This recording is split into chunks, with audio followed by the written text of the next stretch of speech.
ભાવનગરમાં 5 બાળકીઓ ડૂબી 4ના મોતના સમાચાર પ્રાપ્ત થઈ રહ્યા છે। ગણેશનગરમાંના બોર તળાવ કાંઠાનો બનાવ। તળાવ પાસે કપડાં ધોતી વખતે બાળકીઓ ડૂબી। સ્થાનિક તરવૈયાઓએ બાળકીઓને બચાવવાનો પ્રયાસ કર્યો, પરંતુ એક જ બાળકીનો બચાવ થયો હતો।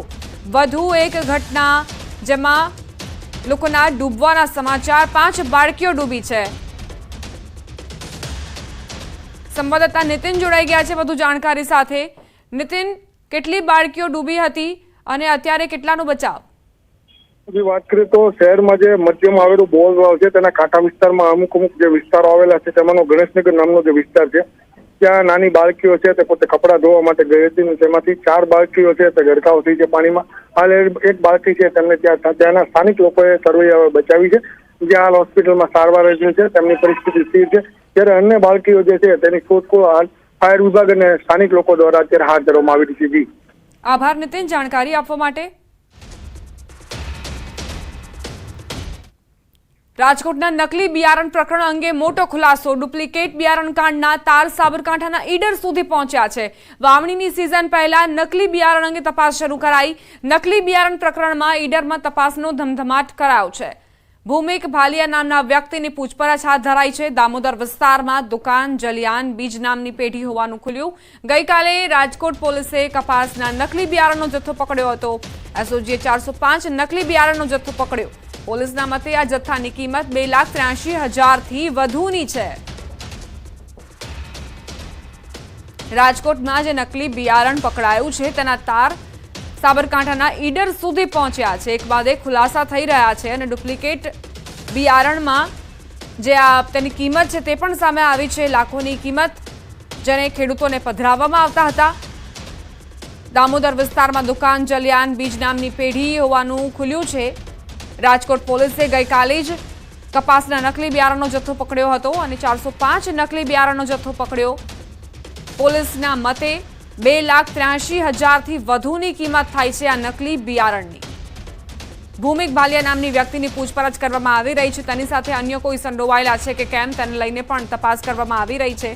આખરે કયા એવા આરોપીઓ જે અહીં મહત્વની ભૂમિકા ભજવતા હતા આ કૌભાંડમાં, તેને લઈને પોલીસ એક્શનમાં આવી છે અને પૂછપરછ કરી રહી છે। ગઈકાલે રાજકોટમાંથી આ જથ્થો પકડાયો હતો અને આજે તપાસના તાર સાબરકાંઠાના ઈડર સુધી પહોંચ્યા। સંવાદદાતા ઈશાન જોડાઈ ગયા છે વધુ જાણકારી સાથે। ઈશાન, શું અપડેટ? જી ચોક્કસ કે જે રાજકોટમાં બિયારણ ઝડપાયો હતો જેના કારણે તપાસનો ધમધમાટ પણ અહીંયા સુધી પહોંચ્યો છે। સૌરાષ્ટ્ર વાવણી અને સિઝન પહેલા જ બિયારણ મામલે તપાસ કરવામાં આવી હતી। રૂરલ એસઓજી દ્વારા 405 જેટલી બોરીથી વધુ સરકાર નકલી બિયારણ જંગી જથ્થો મળી આવ્યો હતો।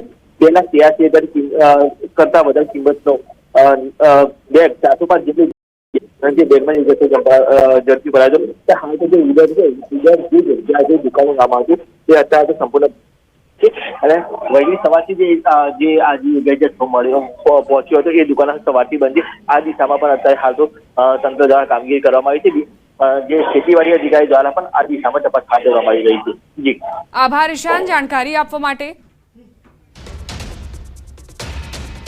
આ સાથે જ બુલેટિનમાં અત્યારે બસ આટલું જ। વધુ અપડેટ્સ માટે આપ જોતા રહો ન્યૂઝ 18 ગુજરાતી।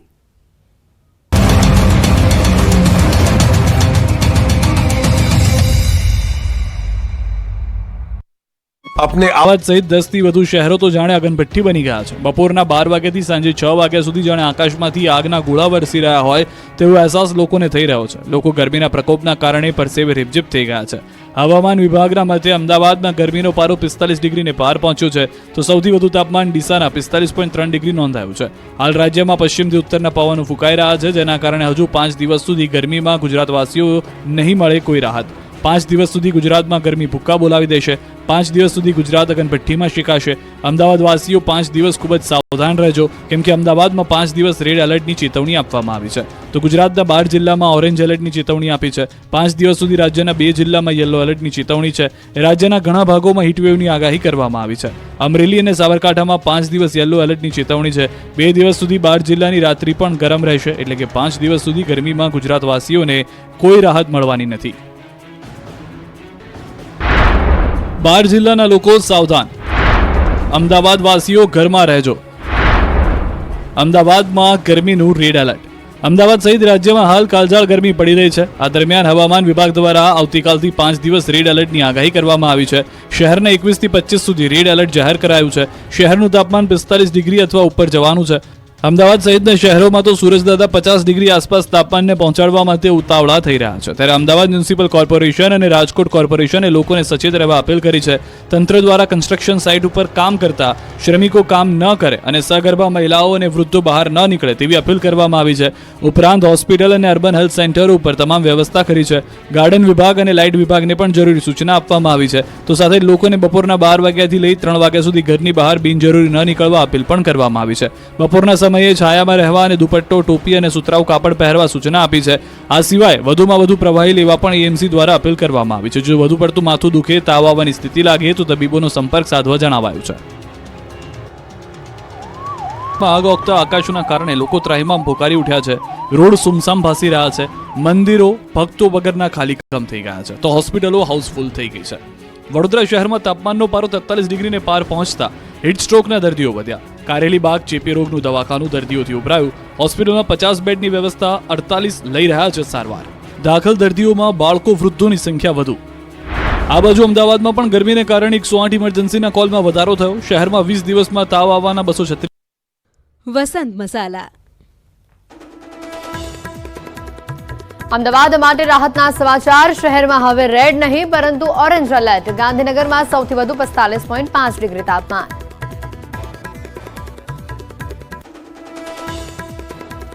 ભાવનગરમાં તળાવમાં ડૂબી 5 બાળકીઓ, જેમાંથી 4ના મોત. તળાવ કિનારે કપડાં ધોવા જતી હતી અને તે સમયે બની આ ઘટના.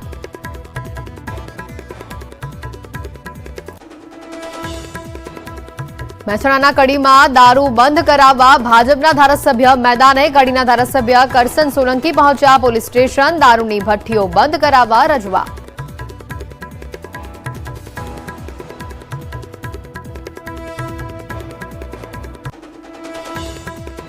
નમસ્કાર, આપ જોઈ રહ્યા છો આફ્ટરનૂન પ્રાઇમ ટાઈમ ખબરો અને હું છું આપની સાથે હેતવી. વાત કરીએ મહત્વના સમાચારોને લઈને તો જે વિગતો આવી રહી છે સામે. રાજ્યભરમાં તમામ શહેરોમાં સ્માર્ટ મીટરને લઈને ઠેર ઠેર વિરોધ જોવા મળી રહ્યો છે અને ત્યારે આ બાબતે પીજીવીસીએલે પ્રેસ કોન્ફરન્સ યોજી હતી અને વેરાવળમાં 400 થી વધુ મીટર લાગ્યા છે, પરંતુ આ 400 ગ્રાહકોમાંથી કોઈને ફરિયાદ ન મળી હોવાનો પીજીવીસીએલના કર્મચારીઓ દાવો કરી રહ્યા છે. સ્માર્ટ મીટરને લઈને લોકોમાં રોષ જોવા મળતા પીજીવીસીએલે અફવાઓ અંગે ખુલાસો કર્યો છે.